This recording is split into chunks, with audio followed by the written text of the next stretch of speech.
Junaid Baghdadi রাহমাতুল্লাহ ও চোরের একটি শিক্ষামূলক ঘটনা। হজরত জুনায়েদ বাগদাদী রাহমাতুল্লাহ সব দেখছিলেন ঘরের কোনায় বসে। তার মায়া হল যে শীতের রাতে এভাবে লোকটি কষ্ট করে ঘরে ঢুকল, কিন্তু হতাশ হয়ে ফিরে যাচ্ছে।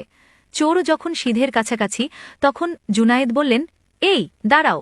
লোকটি চমকে হচ্ছে পেছনে তাকাল। চোর তাড়াহুড়ো করে পালাতে পারবে না ভেবে দাঁড়িয়ে রইল। জুনায়েদ কাছে এসে বললেন, খালি হাতে ফেরত যাচ্ছ কেন? চোর বিস্মিত হল এবং বলল, নেওয়ার মতো কিছুই খুঁজে পাইনি। জুনায়েদ বাগদাদী বললেন, তুমি দাঁড়াও, আমি খুঁজে দিচ্ছি। এই বলে তিনি ভেতরে গেলেন এবং কিছুক্ষণ পর মাটির একটি পাত্র এনে বললেন, এটাই নিয়ে যাও। চোর বলল, এটা দিয়ে আমি কি করব? জুনায়েদ বাগদাদী বললেন, আমি যা করি তুমি তাই করবে। চোর বলল, আপনি কি করেন? জুনায়েদ বাগদাদী বললেন, আমি অজু করি। লোকটি বলল, আমি অজু করতে পারি না। জুনায়েদ বাগদাদী বললেন, এসো আমি শিখিয়ে দেই।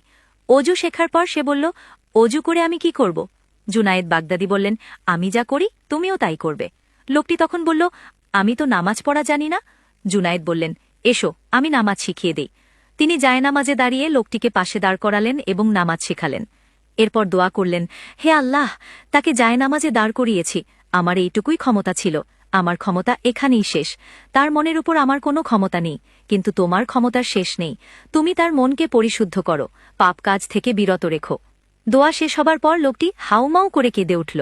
সারা জীবন অনেক ভুল হয়ে গেছে। পবিত্র জীবনের জন্যে অনুশোচনাবোধ এবং স্রষ্টার কাছে কায়মনোবাক্যে প্রার্থনা অনেক প্রয়োজন। লোকটি কাঁদতে কাঁদতে একসময় প্রশান্ত হল এবং অনুভব করল স্রষ্টা তাকে ক্ষমা করেছেন। বিশাল বড় ভুল করে ক্ষমা লাভের জন্যে 7 সমুদ্র পানির দরকার নেই, বরং স্রষ্টার কাছে কায়মনোবাক্যে প্রার্থনা এবং চোখের কয়েক ফোঁটা পানিই যথেষ্ট।